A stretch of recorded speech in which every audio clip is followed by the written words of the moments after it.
नमस्कार। देखो, एक्सरसाइज 3.1 है बहुपद वाली। ठीक है, इसमें आपको क्या करना है कि निम्न दी गए समीकरण के शून्य ज्ञात करो व शून्य को व गुणांकों के मध्य संबंध की सत्यता जांच करो। तो इससे पहले भी हम सवाल पढ़ चुके हैं। ठीक है, तो आपको दी घात बहुपद, दी घात मतलब सबसे बड़ी घात 2 होनी चाहिए। तो ये हमारे पास दी घात है 6x² minus x minus 2, 6x की घात 2 माइनस एक्स माइनस 2।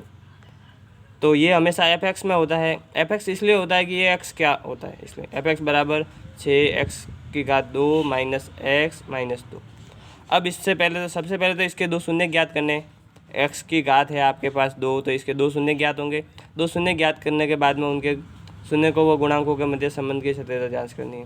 शून्य निकल जाएंगे और गुणांक होते, देखो जब यहाँ पे 6 है और यहाँ पे इसके आगे कोई गुणांक है और ये तीनों एक गुणांक होते हैं।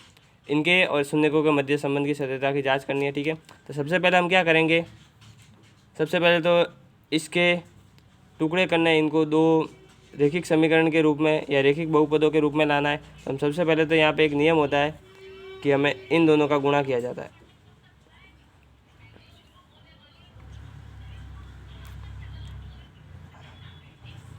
छः और 2 का गुणा 12, 6 और 2 का गुणा 12। इसके आगे कुछ नहीं है, इसका मतलब है माइनस का 1। किसका 1? माइनस का 1। और ये वैसे -2 है, इसलिए यहाँ पे -12 हो जाएगा। 6 और -2 का गुणा -12 और यहाँ पे है -1। अब ऐसे दो टुकड़े बताने हैं, ऐसी दो संख्याएं बतानी है जिनको गुणा करने पर -12 आए व जोड़ने व घटाने पर -1 आए। ऐसी दो संख्या बतानी है जिनको गुणा करने पर -12 आए व जोड़ने व घटाने पर -1 आए। तो हमारे पास संख्या है, तो हमारे 1 2 3 6 4 लगा के कुल हमारे पास 10 संख्या है, 1 से लगा के 9 तक, और उससे अलावा भी संख्या होती है। तो हम क्या करेंगे कि इसके गुणनखंड में से 12 का गुणनखंड क्या होता है, 12 के गुणनखंड होते हैं 1 2 3 4 6 और 12। इसमें से कोई दो संख्या होती है वो इसमें ली जाती है, ये फिक्स होता है। अगर हमें लेने का तरीका बता दो तो देखो, 12 के गुणनखंड जो गुणा करते हैं उसके गुणनखंड हमें पता करने थे। 12 के गुणनखंड होते हैं 1 2 3 4 6 और 12, इसके गुणनखंड है। इसमें से कोई भी दो संख्या ऐसी है जिसका अगर हम जोड़ेंगे या घटाएंगे तो -1 आएंगे और गुणा करेंगे तो -12। तो यहाँ पे ध्यान से देखिए, 3 और 4 है, अगर हम 3 और 4 का गुणा करें तो 12 आएंगे, और 3 में से 4 घटाए तो -1। 3 में से 4 घटाए तो -1 और 4 में से 3 घटाए तो +1। इसलिए हम 3 और 4 लेंगे, वो भी उल्टे। 3 में से क्या घटाएंगे? 4। तो यहाँ पे हमें रखना है इसको। तो हम क्या करेंगे, इधर 6x² plus 3x minus 4x minus 2। 3x में से 4x जाएंगे तो -x बचेंगे, और 3 और -4 का गुणा -12। अब दो दो के जोड़े लेने, तो ये पहला जोड़ा, ये दूसरा जोड़ा। अब हमें क्या करना है कि कॉमन लेना है। तो देखो, इन दोनों में कॉमन मैंने बताया हुआ है अगली बार में भी, कॉमन वो होता है जो इन दोनों में आए। तो x दोनों में दिख रहा है। इसके अलावा संख्या में तो ऐसी संख्या देखनी है हमें जिसका दोनों में भाग जाए। तो देखो, यहाँ पे 3 है और यहाँ पे 6, 3 और 6 में 3 का भाग ही जाता है, इसलिए 3 हम बाहर ले लेंगे। 3 का भाग 6 में दिया 2 बार, और x का भाग x की घात 2 में दिया तो x की एक घात कट जाएगी, एक घात बचेगी। फिर 3x का भाग 3x में, तो दोनों समान संख्या है तो एक बार भाग जाएगा। अब इन दोनों में से कॉमन लेना है। तो इन दोनों में देखो x तो है नहीं, इसके अलावा 2 और 4 है। 2 और 4, तो इन दोनों में कम से कम संख्या कौन सी है जिसका भाग जाता है? तो 2 का भाग दोनों में जाता है, 2 में भी जाता है, 4 में भी जाता है, तो 2 आ जाएगा बाहर। अब यहाँ ध्यान से देखना है इसके निशान को भी, यहाँ पे माइनस है, यहाँ पे माइनस है, दोनों जगह क्या माइनस है। यहाँ पे जो निशान होता है वो हमें लिया जाता है, तो यहाँ माइनस है, माइनस ले लिया। अब जब माइनस लेने पर अंदर वाली संख्याओं के निशान बदल जाते हैं। अगर कॉमन में अगर हम माइनस लेते हैं तो अंदर वाली संख्याओं के निशान बदल जाते हैं, और अंदर वाली दोनों संख्या देख लो क्या कौन सी है, माइनस की है, तो दोनों हो जाएंगे प्लस के। दोनों किसके हो जाएंगे? प्लस के। यहाँ पे मैंने 3 और 4 लिए थे इसलिए 3 और 4 लिख लेता हूँ। अब 2 का भाग 4 में जाता है 2 बार, 2x प्लस के, और 2 का भाग 2 में जाता है 1 बार, 1 प्लस का। मैंने ये भी बताया था कि यहाँ पे जो दोनों कोष्टक में आता है वो समान आना चाहिए। तो यहाँ पे 2x + 1, यहाँ पे 2x + 1। अब वापस कॉमन लिया जाए तो देखो 2x+1 और 2x+1 दोनों में है, तो ये हम बाहर ले लेते हैं कॉमन।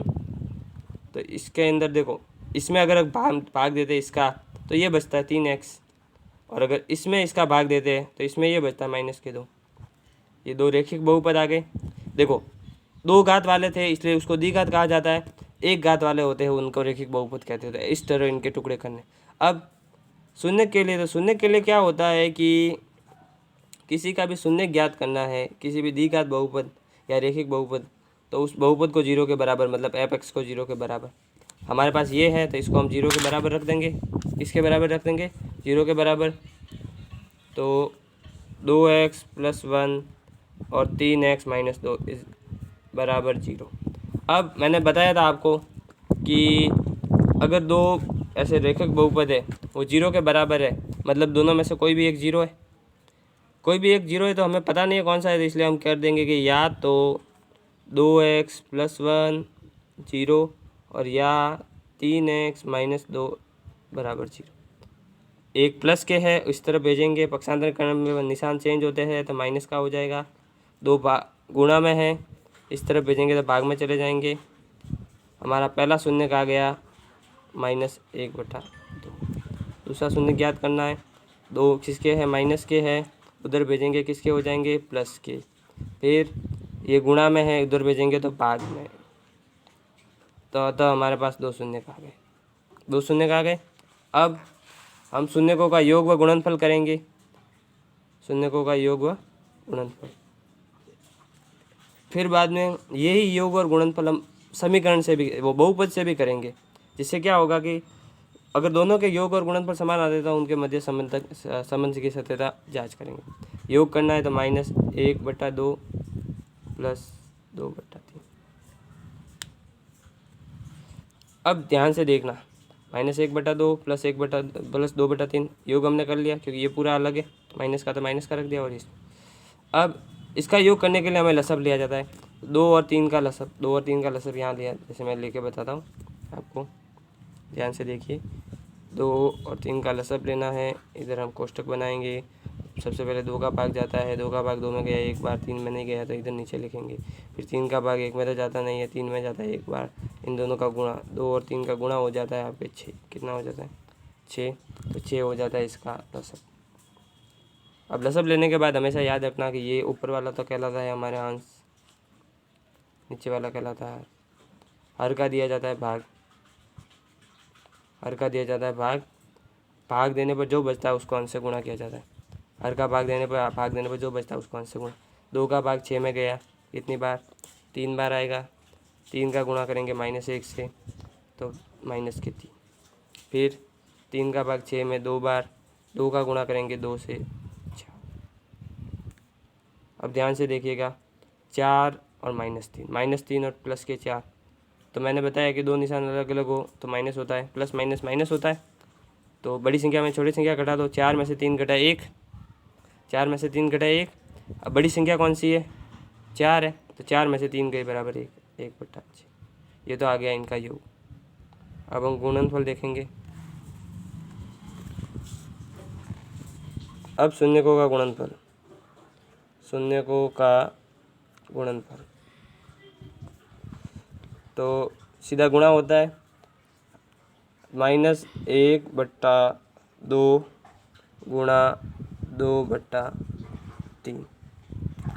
अब गुणनफल में देखते हैं तो देखो, अगर अंश व हर में समान संख्या है और गुणा में है तो वो कट जाती है, और वापस गुणा करके भी काट सकते हो। तो यहाँ पे 2 है, यहाँ पे 2 कट जाएंगे क्योंकि दोनों अंश हर में। -1/3 तो -1/3, ये आया इसका गुणनफल। अब ध्यान से देखना, बहुपद से हम करेंगे तो द्विघात बहुपद, उससे भी हम शून्यकों का योग व गुणनफल ज्ञात करेंगे सूत्र से डायरेक्ट। द्विघात बहुपद हमारे पास दिया गया है कि 6x² - x - 2। अब हमारे पास द्विघात बहुपद मानक समीकरण मैंने आपको बताया हुआ है। मानक मतलब कि ऐसा समीकरण जो हमें बता सके कि इस तरह का जो समीकरण होता है वो द्विघात कहलाता है। इस तरह का समीकरण कौन सा कहलाता है? द्विघात कहलाता है। इस तरह इस रूप में होता है वो द्विघात कहलाता है। ये इस रूप में। अब इससे हम ABC का मान ज्ञात कर सकते हैं।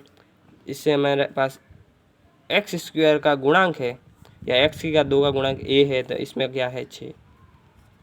एक्स का गुणांक b है, इसमें क्या है -1। c जो अचर पद है, इसमें c दिया हुआ है, इसमें क्या है -2। क्योंकि यहाँ प्लस है तो ये जो माइनस किया तो माइनस के लेंगे। अब ध्यान से देखना, ये हमारे आ गए। अब समीकरण से तो शून्यकों का योग, तो इसका सीधा सूत्र होता है कि -b/a।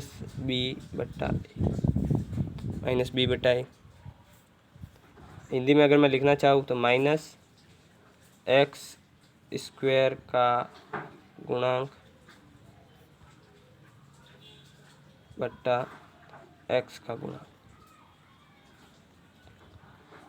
वैसे आपने इसमें बता दिया है तो इसको लिखने की ज़रूरत नहीं है वैसे भी, बट आपको हिंदी में दोनों में बता दिया। सीधा -b, माइनस पहले से है, b किसका है माइनस का है, a 6। माइनस माइनस का गुणा हमेशा प्लस होता है तो 1/6। ये गुणांक और वो गुणांक समान है। अब शून्यकों का गुणनफल,